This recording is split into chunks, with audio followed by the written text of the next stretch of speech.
Some viewers may find the following video disturbing. Viewer discretion is advised. Hey, Spence, let's trip out. I'm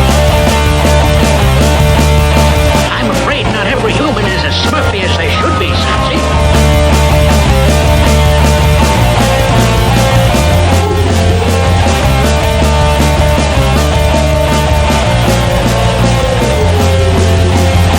Listen to them. Children of the night. What music they make.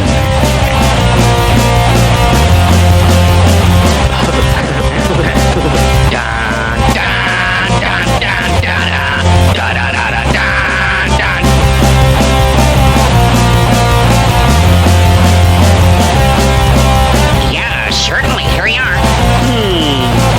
This pizza pie won't pass. Too many calories. Oh, the rest is okay.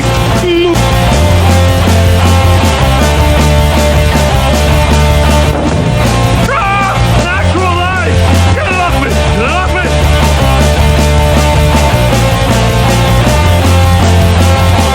I don't know the meaning of the word chip. Documented Geek Day.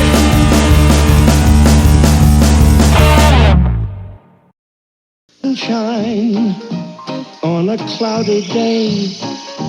Mix it into cookies so good in every way. The Baker Man can. The Sunshine Baker Man can. New Chippy Chews cookies are sunshine baked with a difference. Lots of chocolate chips and a real fudge filling. And who makes Chippy Chews soft as can be? The Sunshine Baker Man can. The Sunshine Baker Man can. This world takes a little growing into, and 10 million kids are getting all the vitamins they need to help them grow with Flintstones. We are Flintstones kids, 10 million strong and growing. We are Flintstones kids, 10 million strong and growing. We are Flintstones kids, 10 million strong. Flintstones, America's favorite. And growing.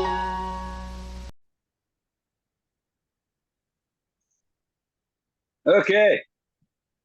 Welcome back, Nick Faber, Worthington's Law. What's It's up? Great to have you back, man. Great to see you guys. Yeah, it's been a while. Yeah, man. You haven't met our buddy Billy Bones yet. He is our newest co-host. What's up, Billy Bones? Not much. How are Nice you, to Nick? meet you, man. I'm doing Likewise. great, man. It's nice to meet you. Yeah. So, excuse me, wow, mobile mouth. Worthington's Law has a new single out. What's my stepmom's deal? Have you heard it? I have. I listened to it about half an hour ago. Nice. Thank you. It's fantastic stuff. Yeah. So I'm super into it. It's it's really I feel like we've like kind of achieved like what we've been setting out to do for the last couple of years, like make something that's like genuinely funny. Yeah, and sure. But like catchy too. So yeah, really happy with it. And it's been getting really good feedback too. So appreciate it. It's definitely a very catchy song. It reminds me a lot of like the Hex Calls. Oh yeah, hell yeah. Mm-hmm. Yeah, I can. Yeah. But like I got a lot of that vibe out of that song, and it made me very happy. Because I love it, for sure. And I love you guys. So. Oh, thanks, man. Do you ever listen to Chicks Dig It?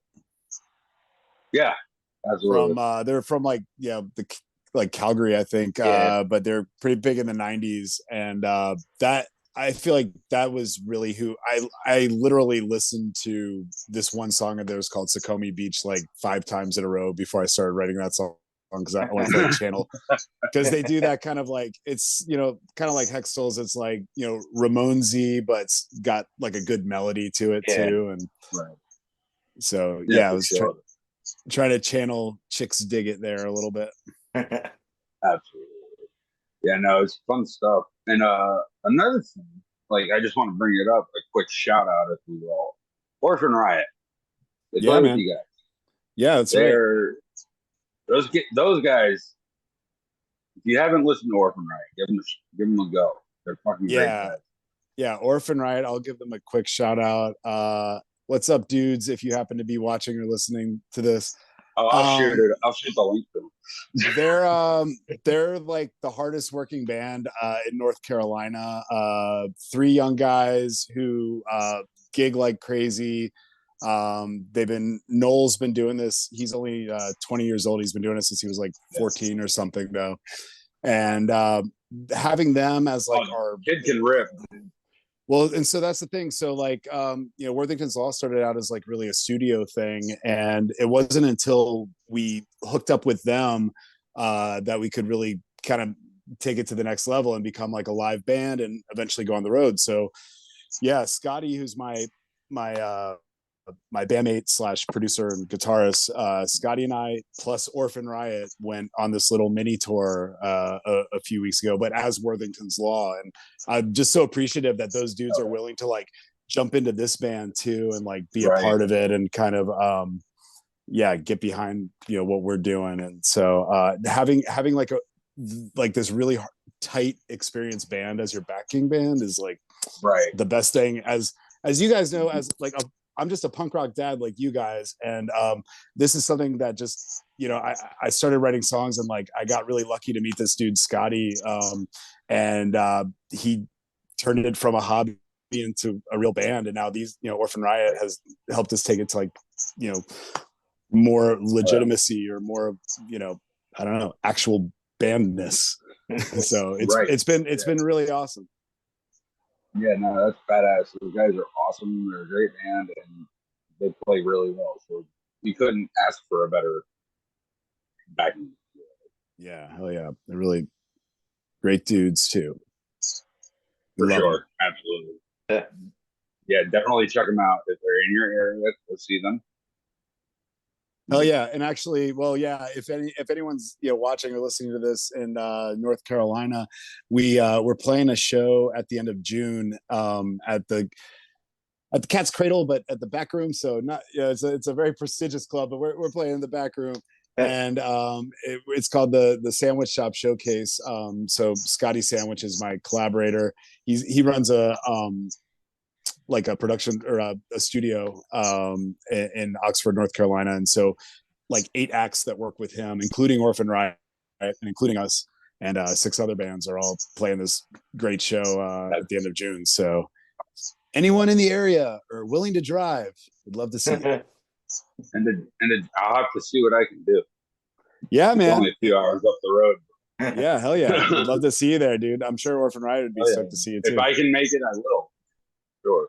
Hell yeah. But back to Worthington's Law, like what else have you been doing? I know you guys just did a mini tour we were talking about before we recorded. Yeah, so we went to Harrisonburg, Virginia, which is where I went to college. It's James Madison University is there. I almost went there. Oh, really? Yeah.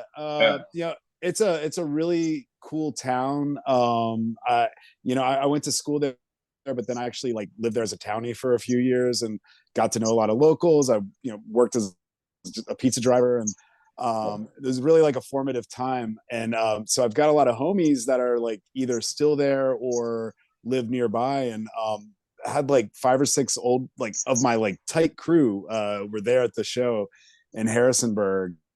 And to be able to like come back and show them like what I'm doing now was just so exciting. I was like, I couldn't sleep that night. It was really thrilling. And I want to shout out to a band called Crab Action from Harrisonburg that set it all up for us. My friend Chris, I used to be in a band with him in college, plays with that band now, and they kick ass. They call themselves Plutonian Hardcore. It's like really like sci-fi theme, like adolescence type punk rock. And yeah, and then so from there we went on to Norfolk, Virginia, which actually was I think my first time in Norfolk at all, but that was a really awesome show there.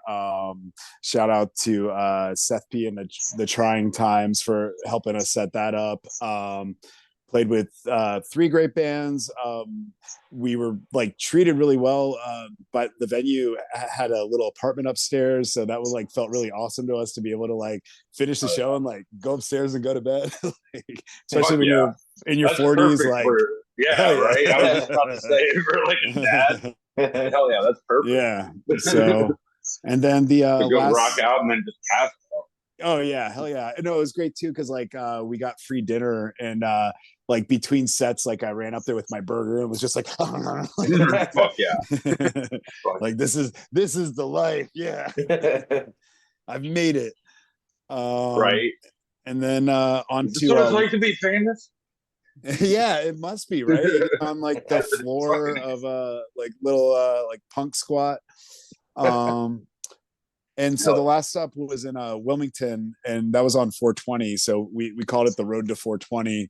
A lot of our music, if you know us, you know it's a lot of it is really weed influenced or whatever. My life is weed influenced. Too. Yeah, exactly. So that was fun. Our birthday. Yeah. So we got there, and this great little place called the Bottega had. They were really like doing the 420 thing. They had like these, I guess it was like a syrup or something, but these like vials of THC syrup, and you basically take it like a shot. And yeah, where is this? You said this is in Wilmington, North Carolina. Okay. Yeah, it's called the Bottega. Yeah, that's not very far away either. All right, noted. Yeah, so that was a very groovy night. I wore my I have a paisley muumuu that I wore it for 420. It was hot as shit, and I got very sweaty. I'm sure.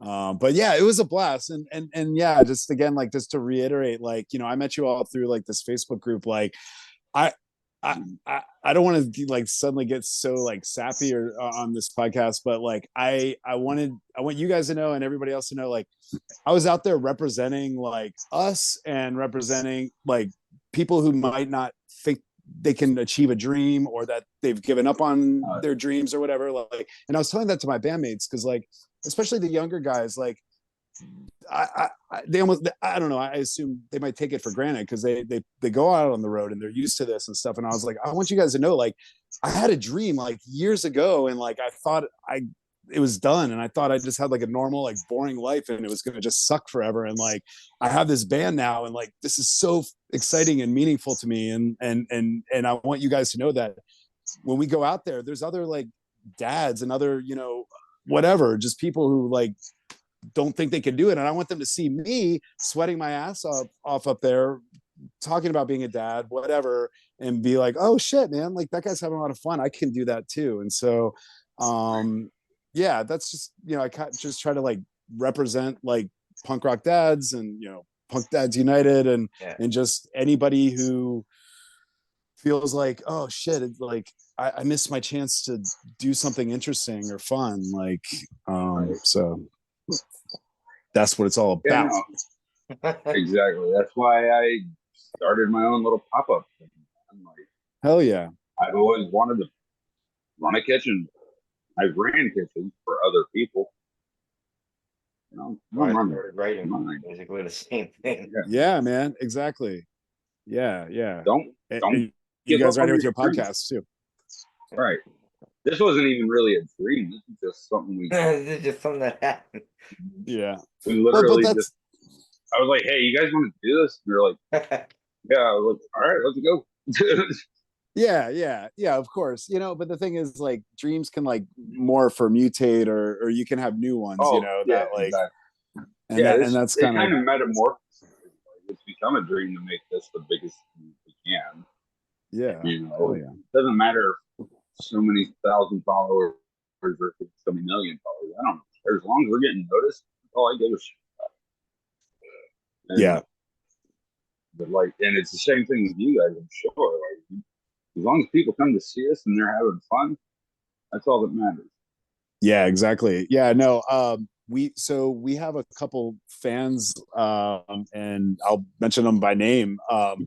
Like this guy, Travis, Mike, and I'll even shout out Nate, who I haven't even met in person, but there's people out there who like I've met through doing this music, who just like really appreciate what we're doing on like a really like, they like really get it. And you too, Craig, like I put you in that list. Like And that to me is more meaningful than any like monthly listener count or like how many people watched my YouTube video. Just to know like the names of like 4 people who really love what we're doing, like that is actually, and it took me a while to get to that point to kind of realize that, because the very first time you upload music to Spotify, you're like, oh, nobody's going to listen to it. I'm not going to make any money. It needs to have 1,000 streams to look legitimate. And so we actually got really lucky with Stepmom. I don't know what happened, but Spotify put us on the release radar playlist in Germany, specifically in Germany. Oh, nice. That's awesome. And Germany does have a big like punk rock fan base. Like they do like US punk rock. Scotty's other band, Wolves toured there last year. And so they put us on this list, and yeah, I mean, anybody listening who has music on Spotify, I apologize. I really, this is like crass to talk about numbers, but we got like 2,000 streams in the last few weeks, which I've never like had that much naturally before. Yeah. And that's really exciting. But I'm looking, you can like scroll through your like artists, and it's like, okay, 80 people in Berlin listen. Cool, I guess. Munich, I had listeners, whatever. But then I get down to Harrisonburg, Virginia, where we played our show, and I see 5 people listen from Harrisonburg. And I'm like, yes, 5 people saw us, went home, and were like, hey, I want to listen to that band again. Like, so it's this weird thing where I think once I started playing live, it just changed my whole mindset of like, it's about the people that you meet more than just like this abstract number on Spotify that they're putting out there to make us all spend our money to promote our music and whatever and go crazy and compete and whatever. But the same with us. Anyway. We gotta run ads to even get noticed. Like, yeah, I run ads too. I mean, I won't deny it. Yeah, you know, you gotta have, it sucks, but you have to have some kind of like marketing plan. Yeah. If you want exposure. Yeah. I know. But why don't we go ahead and cut to a quick break, and then we will come right back. Nintendo. It's for breakfast now. Nintendo. It's a cereal. Wow. Nintendo. Super Mario Jump. Nintendo. In a fruit flavored crunch. Nintendo. Here's Zelda too. Nintendo. It's very good news. Nintendo. You just can't move. Nintendo cereal system is a super part of this nutritious breakfast. Nintendo. 2 cereals in 1. Wow. Say, has you heard the news? Yeah, I want to tell him. I want to tell him. Gentlemen, the news is riveting. Riveting. Absolutely riveting. What the boys are trying to say is that Parker Brothers Popeye, Cubert, and Frogger are not only available for the Atari 2600, but for the Commodore 64 home computer, Atari 5200, and ColecoVision. About as close to real arcade graphics and action as you can get. One thing I hate such a pushy announcement. Popeye, Cubert, and Frogger. Also for all Commodore, Atari systems, and TI. Now's your nose.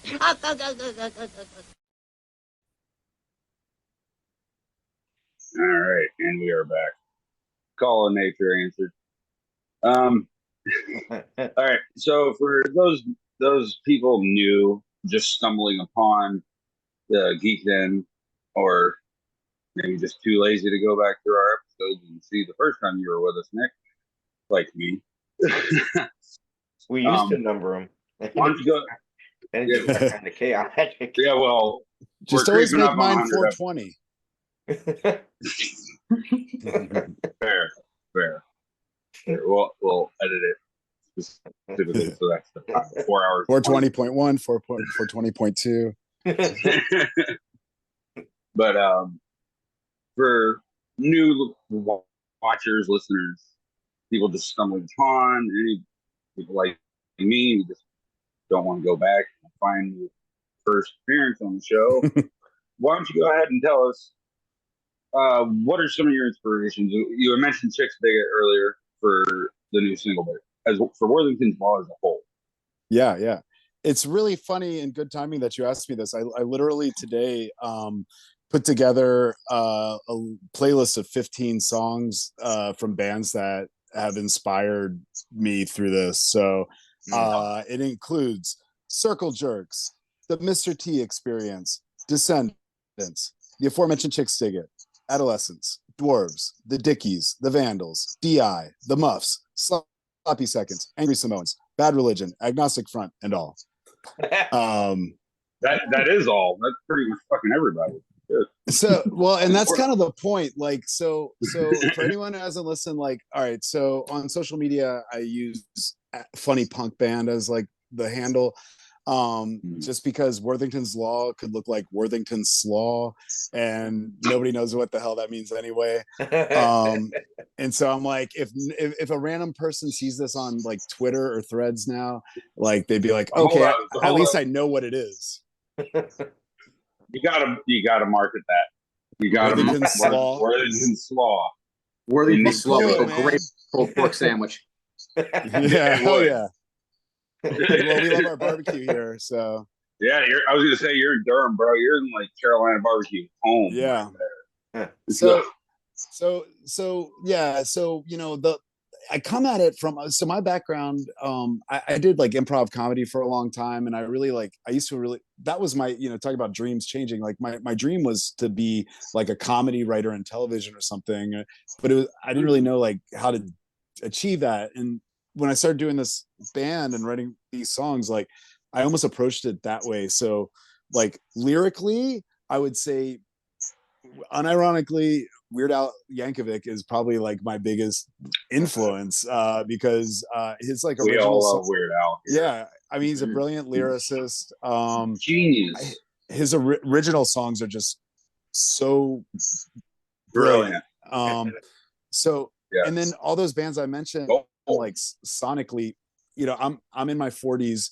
I grew up listening to like Fat Records and Epitaph, Punkorama, and all that stuff was influenced by 80s hardcore. And so coming back to it as like a middle-aged man with a family and stuff, I really thought it was funny to try to be like Agnostic Front but talking about walking my kid. And so our first EP that we did was like very much like hard, like trying to like ironically be hardcore. Like I'm tough, but I'm actually not tough. Like, so, but then I've gotten a little more confident in my songwriting, and started exploring more like melodic stuff. And so just anything that I've ever like listened to, I try to like synthesize, and I'm very influenced by, like that era, 80s and 90s, punk. Like I love the like the snottiness of like 80s hardcore from like the West Coast stuff, like Adolescents and Circle Jerks. Black Flag. Yeah. And but then in the 90s, what they called pop punk then, which we now call Ramones core, is just fun and melodic, and it's like it's more like the oldies than it is like modern pop. And so I just try to, honestly, my number one influence is the Dwarves, I would say, like because they vacillate between hardcore and pop punk, and that's kind of what we do.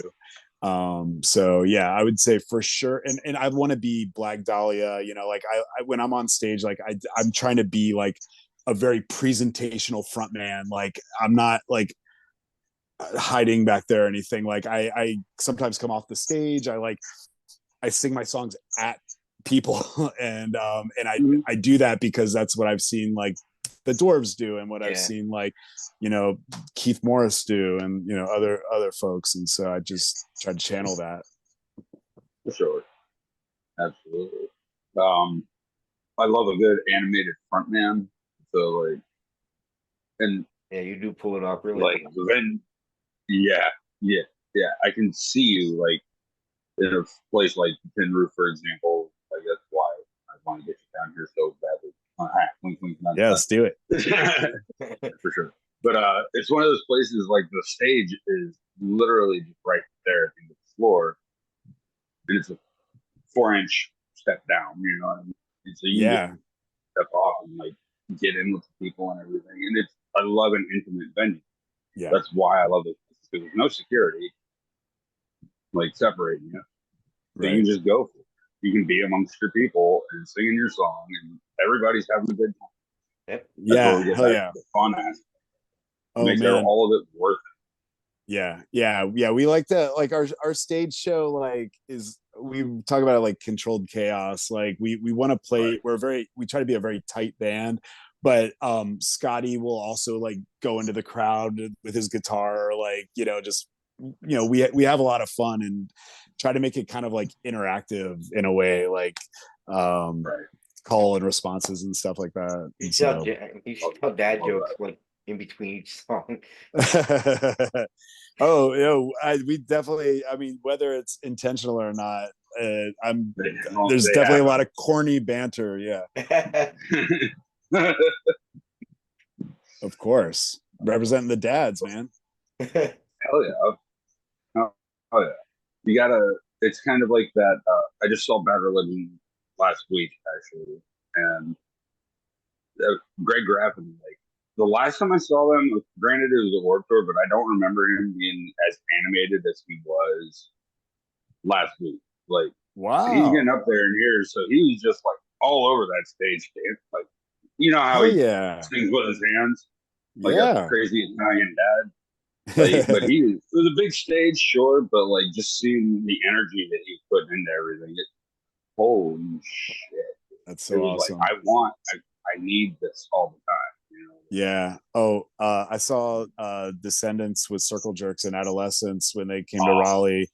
And God, man, yeah, it's so inspirational. Speaking of inspirations, like I missed that same show whenever. Yeah, that was an insane tour. I got VIP passes and everything just for like emailing Milo. I was like, could I just get a picture? And he's like, yeah, I got a pass and everything. No fucking way. Yeah. Dude, awesome. We've had Milo on the show before. Yeah. I don't know how I missed that. I'm gonna have to go back to the archives. Holy cow. Yeah, no, Craig got some great pictures from that tour. Yeah. It was fucking awesome. That's awesome, dude. Well, wasn't that amazing? Like, it's like what I described it as like being at like a live documentary or something. You're watching these like, his punk historians, Legends. basically. Yeah. Like, yeah. That's exactly how I felt last week. Yeah. Bad Religion. Yeah. Social distortion. Yeah. Come on. Like, yeah.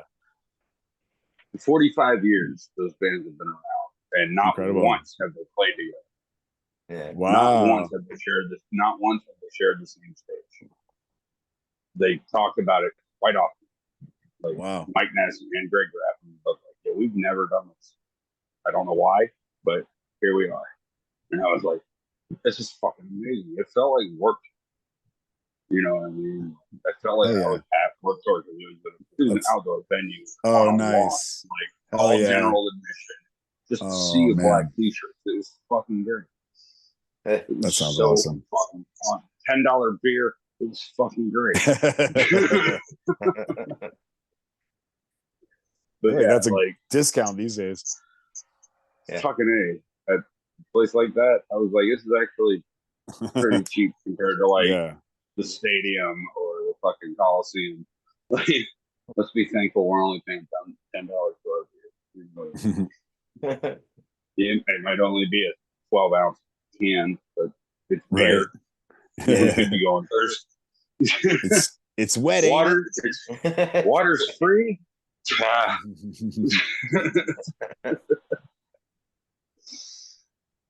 But no, I know exactly what you mean. Like, you gotta draw from your influences there quite a bit as far as being a frontman. Like, interacting with your crowd is probably your most important job on the stage, aside from being able to sing.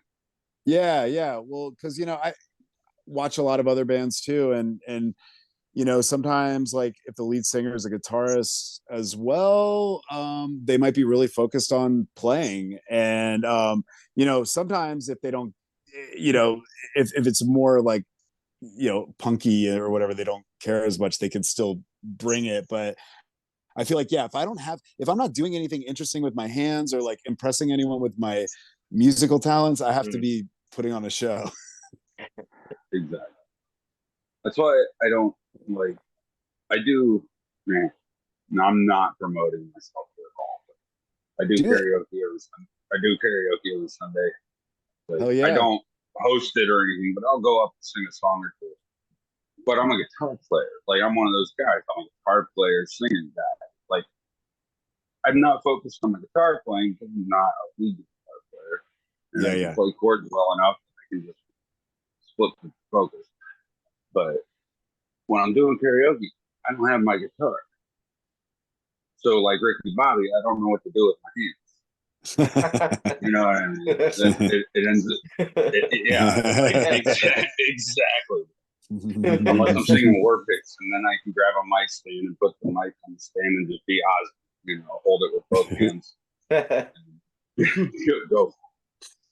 But usually my hand ends up tucked behind my back or in my pocket. And so I commend you, sir, on being able to figure out what to do with your spare hand. Well, you know, now that I think of it, before we ever played a live show, I saw the Queers in like, I guess it was early 2022. It was still kind of COVID-y times. I think I even wore a mask to the show. But Joe, for that tour, the Queers are usually a 3-piece, but they're touring as a 4-piece, and Joe was just doing like lead vocals, and he was really awesome at it. He was like pointing at people and like, you know, giving the, you know, the horns and just like really being presentational about it. And I was just like sitting there watching him, and I was thinking, like, if I am ever a punk singer, I'm gonna like lean forward and point at people and whatever. And luckily, like probably like our third show, but like we got to play at that same venue. That was the local 506. And I like literally I was like trying to channel like Joe Queer, like leaning forward and like pointing at people and stuff. I'm like, I'm doing it. Like, and Great now I dude, just go that guy. nuts. Yeah. Shout out to Joe Queer. Love Hell him. yeah. I've had the pleasure of meeting him a couple times. Oh, nice. Just a gem of a human being. Yeah, yeah. Does not give a fuck. He is Love that about him. quite the punk rocker. He is old school as it gets. He can't get through life being best friends with Joey Ramone and not give a fuck. You know what I mean? Not give a fuck. It's like, You mean fuck give a you. fuck? Yeah. You can't give a fuck if you were friends with Joey Ramone. That's the rule. And I'm okay with accepting that rule and letting Joe Queer be who Joe Queer is. Can't stop him. He's still a badass guitar player. He's still a badass frontman. So. Yeah. But again, they're like legends. Like all these iconic rock, like Billy, who obviously you have a lot of horror influence in music, but who are some of your inspirations, would you say? Geez. Wretched Grave Robber from Grave Robber. Till Lindemann from Rammstein. Michael Graves, as shitty a person as he is, he's a good singer. Right.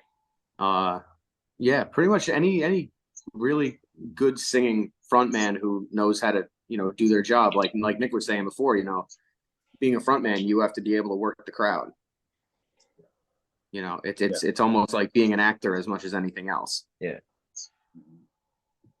I know you're like a metal guy. Do you like Misfits at all, Billy? You mentioned Michael Graves, but like Danzig years? No, not as much. Danzig as a frontman, yes. Danzig as a singer, no. Oh, really? not a fan of Glenn. I'm right. Honestly, I'm right there with him. Like, I don't like Danzig's vocals, but I do love those songs. You know, but yeah, I love hearing other. I just love hearing other bands. Interesting. Huh. I think this is the first I've heard that. I like how he sings, but I think I can't separate his voice from those songs. Kind of no, neither can I. That's the thing. But like, if I hear another band do a good cover of like Earth, Hybrid Moments, for example, like Hybrid Moments, like, I'm gonna gravitate towards that version of that song. You know, that's true. Yeah. It'll probably sound better too. Yeah, exactly. And that's why I love a good I have no problem with a cover band because it's like I'm giving these guys a chance because you never know. You might be better than the people who sang it originally. So, give it a shot. That's why I love Me First and the Gimme Gimmes. Love Oh it. hell yeah! Love But just they make songs better. I don't care what they're the Weird Al punk rock. They just don't parody. They actually pay the licensing fee. I don't know. A lot of those songs are in public domain, so there's got to be pretty hefty fee. Yeah. I'm sure there's some songs you would love to cover and record and put out there, maybe. I wonder if they're like established enough now that artists know of them and they're like, they give them a good deal or something, or even that. But if they were approached by Me First, be like, oh, cool, you want to do my song? Okay, yeah. Right. It's the Weird Al. Yeah. Well, people consider it an honor. The thing with Weird Al, so this is very nerdy, little factoid, but people think that wrote a song about it. The white nerdy. Well, that used to be my ringtone. When I met my wife, that was my ringtone. The first time she called me to give me her phone number, that started playing.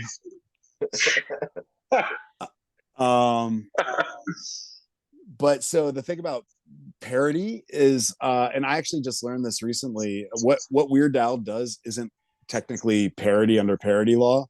Parody has to be about the subject that you're parodying. Mm-hmm. And so just changing the words around to be like funny isn't technically a parody.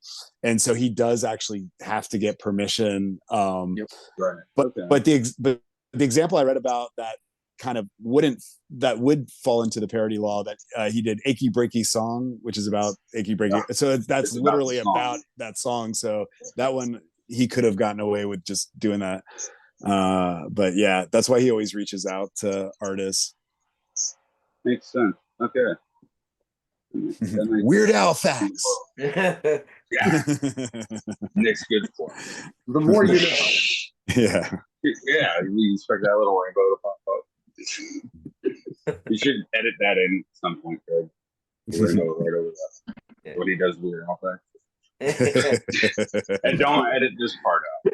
Let's talking about it stage. That's right. I'm directing on air. Oh yeah. All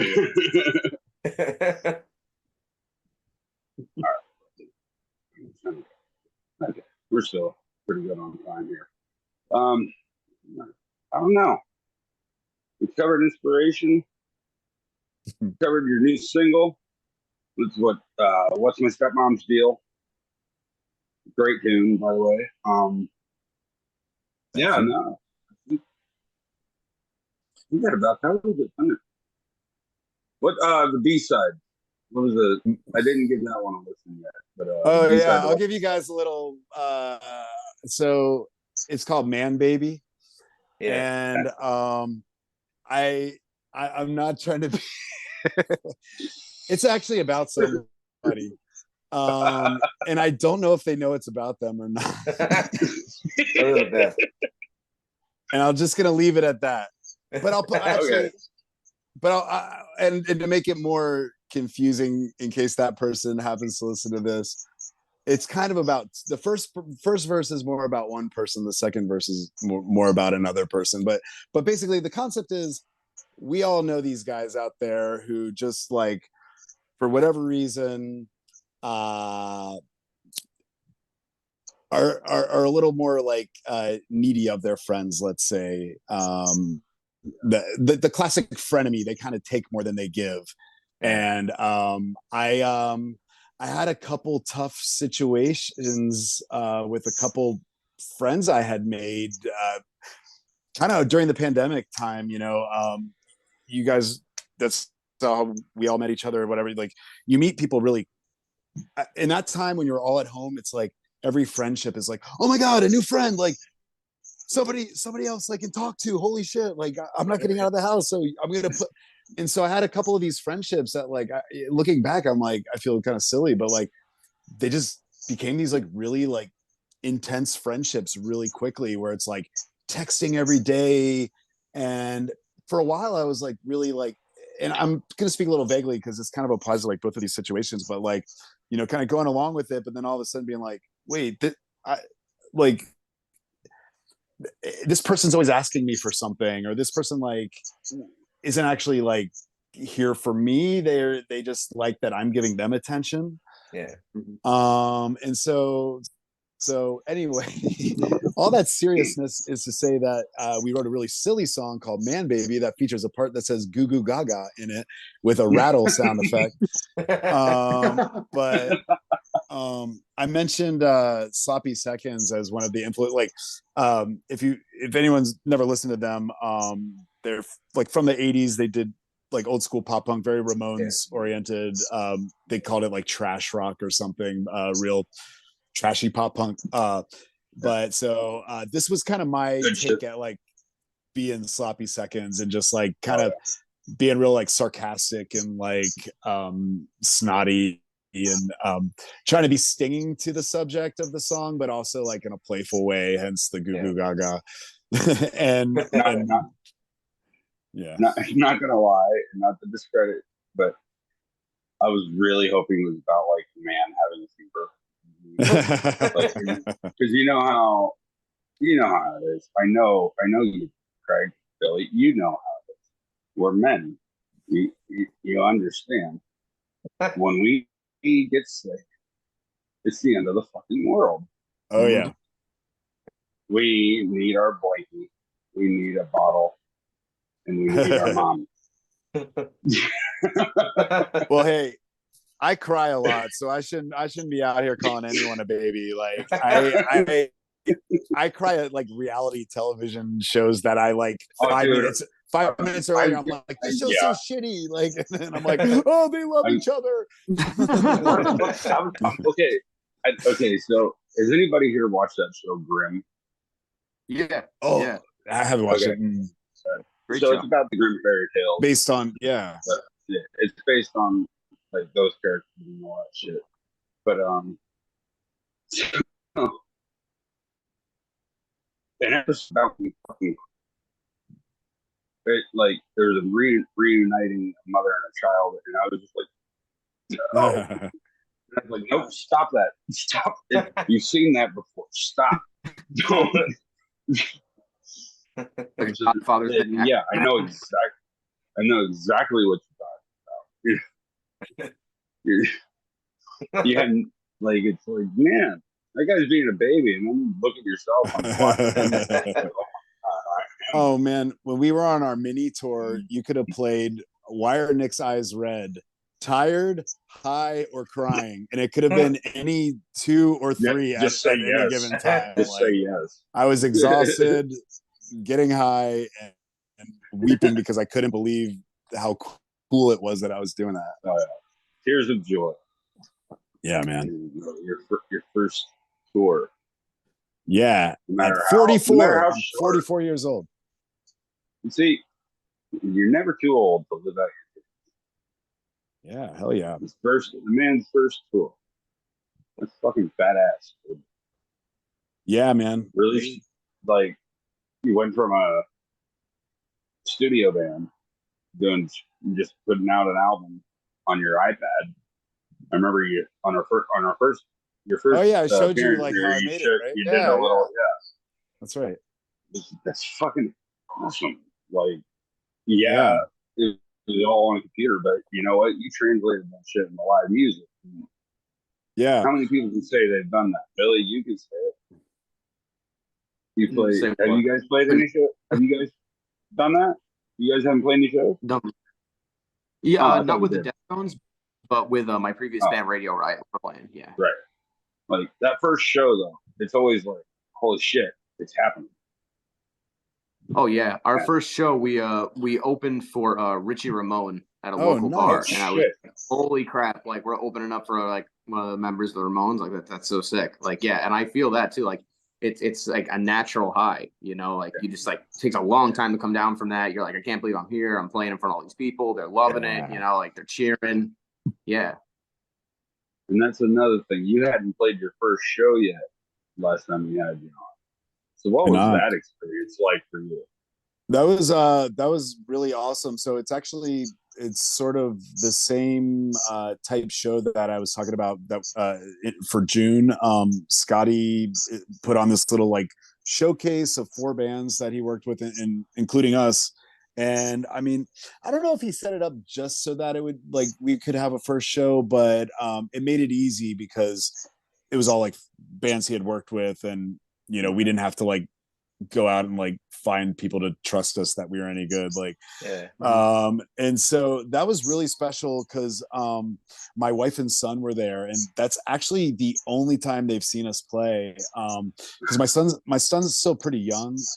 He's 7, and I guess he had just turned 6 when we first played. So but it was kind of an early show at an all ages place. And so my wife came with my son. He had his big like earphone, like protective headphones on. And he was just standing like front and center. And a friend of mine got a video of it. Like as soon as we started playing, which this was a really awesome experience. Some kids started moshing, which like I was like my first show, like first song, first show, holy shit. Yeah. But my wife had to like pull my son back because he was like right in the middle of it. But that was super exciting. It's funny like thinking about that first show compared to like the last run we did, how far we've come, like, and how far I've come. I was really nervous, and like it was really important to me that people understood what the songs were about, because I'm trying to do this comedy thing. Sorry, I see my thing is like auto moving. I hope that's not too distracting. And so I think before like every single song, I was like, okay, so this song's about blah blah blah. Like I wanted to like make sure, like, just so you guys know, like this is a song about da, da, da, like, and I couldn't trust that like just by singing the songs, like people would get it. And so I do remember being very nervous, talking a lot, but being just so like, yeah, like that was the first show I had done in 20 years. I had been in a band when I was in college. And so almost like to the date, it was like 20 years later. Wow. And so to get up there, I wore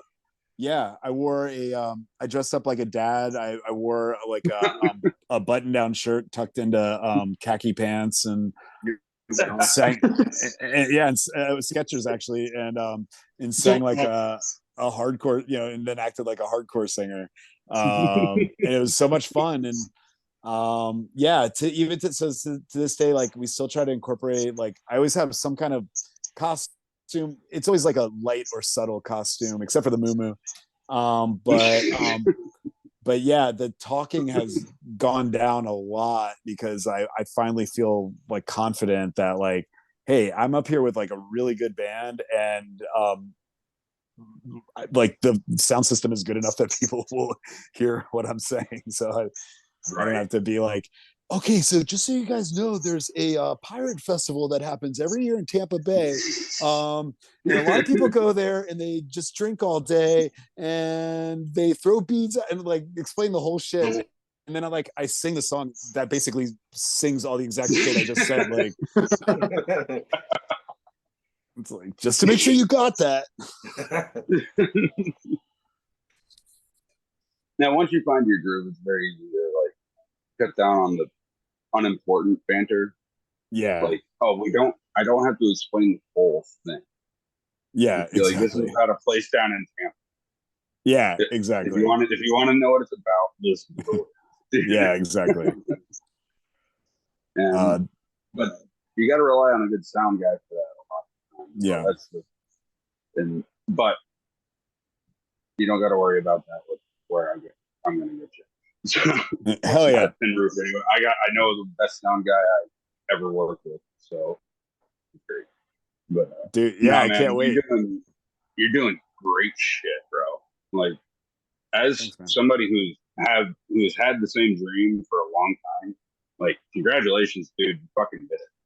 Thanks, James. Yeah, I appreciate it, man. Yeah, no, that's what it felt like. I was just so emotionally like, after doing that little tour, just I felt so like fulfilled and like, wow, like I fucking did it. Like I put something together and did it, and like and it was successful and people liked it. Yeah. Exactly. Feels good, man. Oh yeah, dude.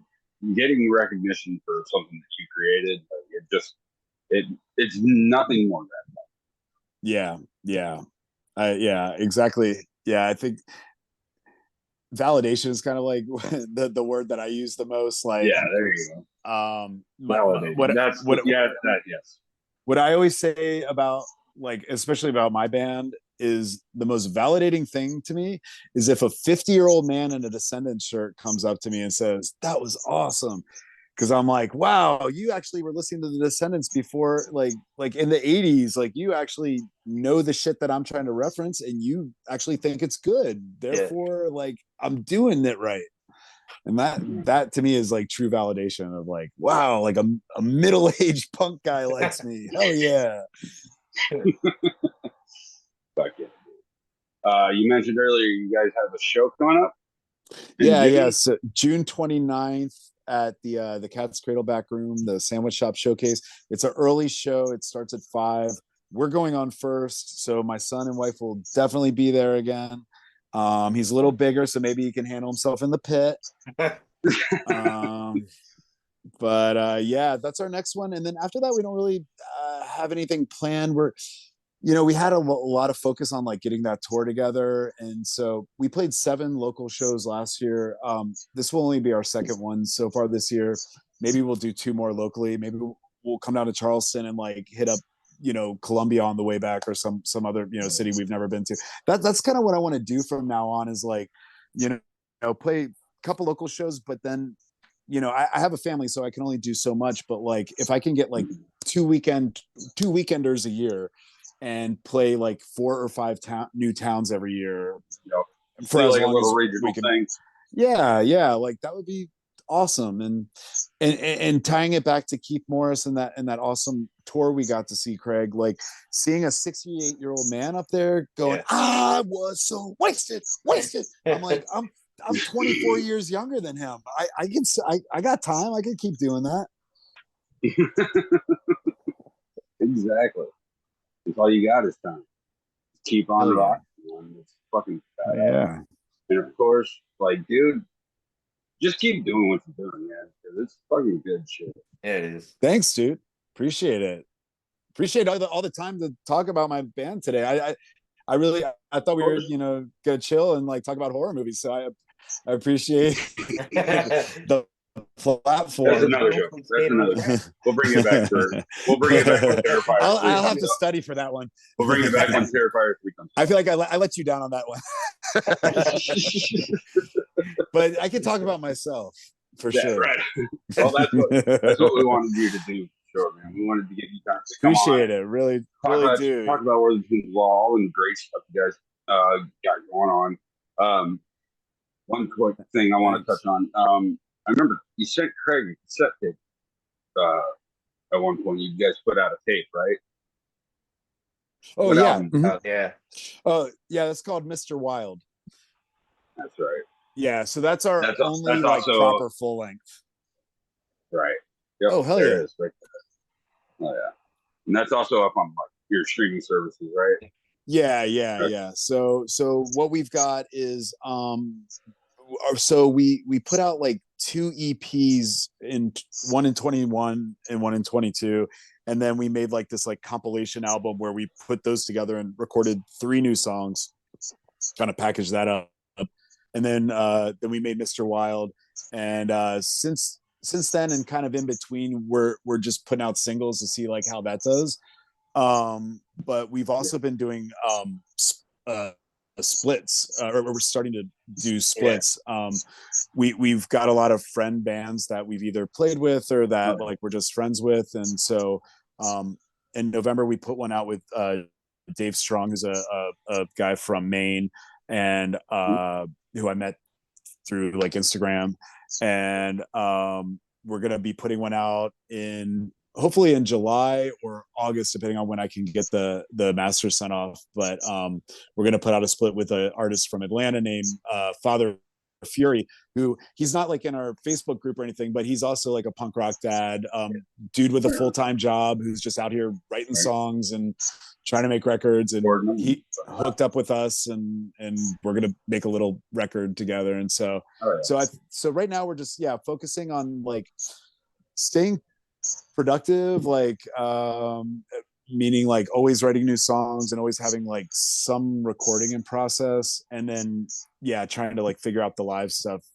as well. But we don't we've got like 20 songs that are like either like in demo form or halfway produced or something. So I actually just this week, to help Scotty out, I put a spreadsheet together. I'm like, okay, this one is for this one's for this one's for this, we need this one by this time, this one by this time. So that's kind of like I don't know, like our model right now is just like, I hate to sound like I'm talking about a commodity or something, but we've just kind of developed this like factory approach where Scotty's got his studio, and as I showed you guys before, like I compose my songs on the iPad that I'm talking to you on, and I even like hook up a microphone to it and record my vocals on this thing. I send that over to Scotty. He makes it sound amazing with his like talented guitar playing and arrangement writing. He's also a really skilled engineer. He sends that back to me. I put my final vocals on it, send that back to him. He mixes and masters. And so we've got that down. And like last year, just to kind of prove to ourselves we could, we quickly wrote a parody song, which probably isn't really technically a parody, but just to see if we could like produce a song in a day basically with that method, and we did. And so we're like, okay, we got something here. So it's kind of like this little machine that's just chugging along, and you'll be seeing 2 songs here and 2 songs here, and maybe when 12 of those are out, we'll put another like compilation together or something and eventually make another full length. But I'm a man obsessed, and I'm just always thinking about it or writing or doing the next thing I can do to keep the ball rolling. It's urgent. I'm dying. We're all dying. I'm not actually dying. I mean, in the grand scheme of things, in the realm of life, you are. But no, it's the important thing that you got to keep the creative juices flowing however you can. Like, whether it's promoting the band, writing for it, recording, whatever, doesn't matter. So once you keep that ball rolling, it's going to keep growing, and more people are going to hear you, more people are going to see you, and who knows?